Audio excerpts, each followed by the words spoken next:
శ్రీ రామకృష్ణ ప్రభ ఛానల్ను చూడండి, మాసపత్రికను చదవండి. ఓం నమో భగవతే రామకృష్ణాయ.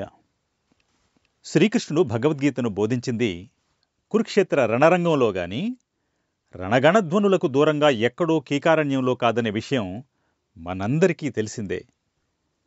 దీన్ని బట్టి భగవద్గీత కేవలం మనశ్శాంతి కోసం ఎక్కడో ఓ మూల కూర్చొని పారాయణం చేసుకోవడానికి మాత్రమే ఉద్దేశింపబడింది కాదని, కార్యరంగంలో ప్రోత్సాహాన్నిచ్చి నడిపించేదనే విషయం మనకు విదితమవుతుంది. క్షత్రియుడిగా యుద్ధం చేయటం అర్జునుడి స్వధర్మం. స్వధర్మాన్ని పాటించి ధర్మాన్ని రక్షించాల్సిన బాధ్యత అతనిది. ఆ సమయంలో ఆత్మవిశ్వాసాన్ని కోల్పోయిన అర్జునుడు యుద్ధం చేయనని మనోదుర్బలతకు గురవుతాడు.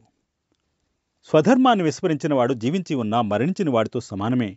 కాబట్టి మనోదుర్బలతను వీడి ధర్మ సంరక్షణార్థం యుద్ధానికి సన్నద్ధమవమని అర్జునుడికి మనోధైర్యాన్నిచ్చి స్వధర్మాన్ని గుర్తు చేసిన శ్రీకృష్ణుని బోధ భగవద్గీత. అర్జునుడిలో ఆత్మవిశ్వాసాన్ని పెంచి కర్తవ్య పాలనలో కృతకృత్యుడయ్యేలా చేసింది గీతోపదేశం. మన జీవనయానంలో ఎదురయ్యే సమస్యల్ని పరిష్కరించుకోవడానికి మనోధైర్యాన్ని, కర్మ కౌశలాన్ని పెంచే ఆత్మశక్తి తరంగం భగవద్గీత. ఏ రంగంలోనైనా విజయం సాధించాలంటే ముందుగా అపజయాలకు అధైర్యపడకుండా ఉండే మనోబలాన్ని పెంపొందించుకోవాలి. విజయాన్ని సాధించడానికి ముందు అపజయాల్ని అంగీకరించడం నేర్చుకోవాలి. అదే విజయపథానికి మొదటి సోపానం.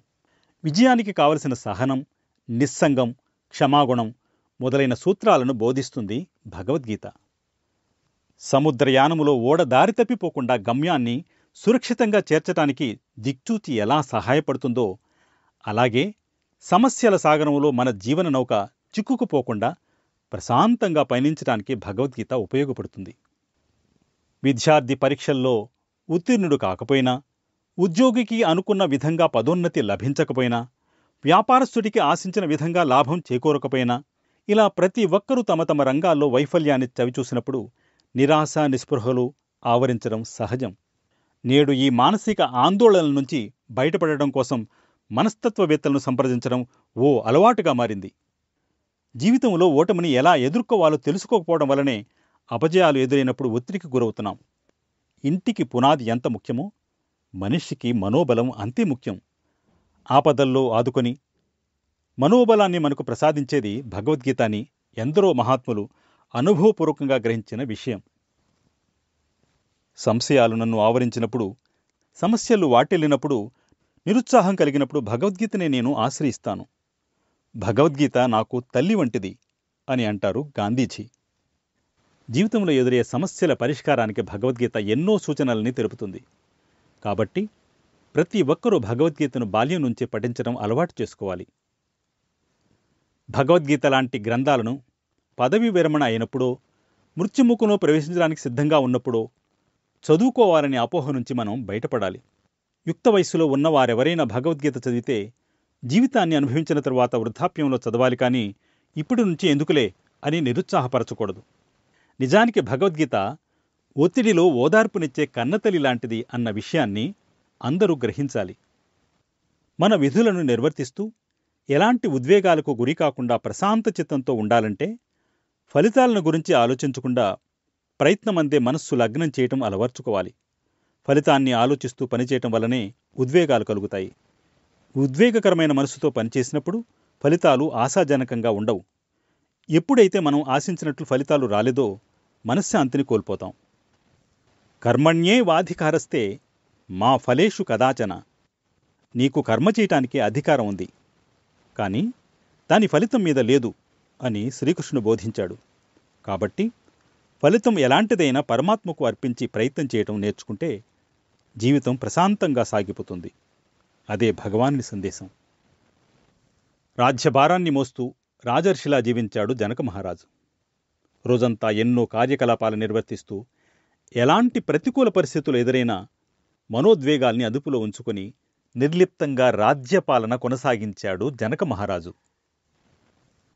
ఎన్నో ఆధునిక పరికరాలు గల అత్యంత విలువైన తన ప్రయోగశాల అగ్ని ప్రమాదానికి గురైనప్పుడు ఎడిసన్ తన భార్యను తీసుకొచ్చి, చూడు, ఇలాంటి అగ్ని ప్రమాదాన్ని నీ జీవితంలో మరెప్పుడు చూడలేవు అని చెప్పి ఇంటికి వెళ్ళి హాయిగా నిద్రపోయాడట. జార్జ్ వాషింగ్టన్ కార్వర్ తన జీవితంలో కష్టపడి సంపాదించిన $70,000 ఒక బ్యాంకులో ఉంచాడు. ఆ బ్యాంకు దురదృష్టవశాత్తు దివాళా తీయటం వల్ల తన కష్టార్జితం మొత్తాన్ని కోల్పోయాడు. ఆ విషయం తెలిసిన అతడు, నా పొదుపు మొత్తం ఇంకెవరికో ఉపయోగపడుతుందిలే అని నిశ్చింతగా ఉన్నాడట. జీవితం ఎన్నో రకాల కష్టాలతోనూ నిరుత్సాహాలతోనూ నిండి ఉంటుంది. జీవితాన్ని ప్రశాంతంగా కొనసాగించాలంటే ఎంతో కొంత నిస్సంగత్వాన్ని అలవర్చుకోక తప్పదు. విపత్తులు సంభవించినప్పుడు విలపించడం కన్నా పరిష్కారాన్ని కనుగొని మరలా ప్రయత్నించడం మిన్నా అనే విషయం పై సంఘటనల ద్వారా మనకు అర్థమవుతుంది. మనోద్వేగాలకు గురి కాకుండా నిర్లిప్తంగా పనిచేయటం ఎలా సాధ్యమవుతుంది అనే సందేహం మనలో కలుగుతుంది. శ్రీ శారదాదేవి శిష్యులు స్వామి అశేషానందజీ మహారాజ్ ఇచ్చిన సందేశం మన సందేహాన్ని నివృత్తి చేస్తుంది. స్వామి అశేషానందజీ ఏ పని చేస్తున్నా ప్రశాంత వదనంతో ఉండేవారు. రోజు తోటలో మొక్కలకు నీళ్లు పోస్తున్నా, ఆశ్రమ ప్రాంగణం శుభ్రం చేస్తున్నా, పూజ చేస్తున్నా ప్రశాంతంగా ఉండటాన్ని చూసిన ఓ భక్తుడు ఆయన్ని ఇలా ప్రశ్నించాడు, స్వామీజీ, మీరు పని చేస్తున్నప్పుడు మీ మనస్సు దేనిపై నిమగ్నమై ఉంటుంది? నేను పనిచేస్తున్నప్పుడు భగవద్గీతలోని ఒక శ్లోక భావాన్ని ధ్యానిస్తూ ఉంటాను అని స్వామీజీ బదులిచ్చారు.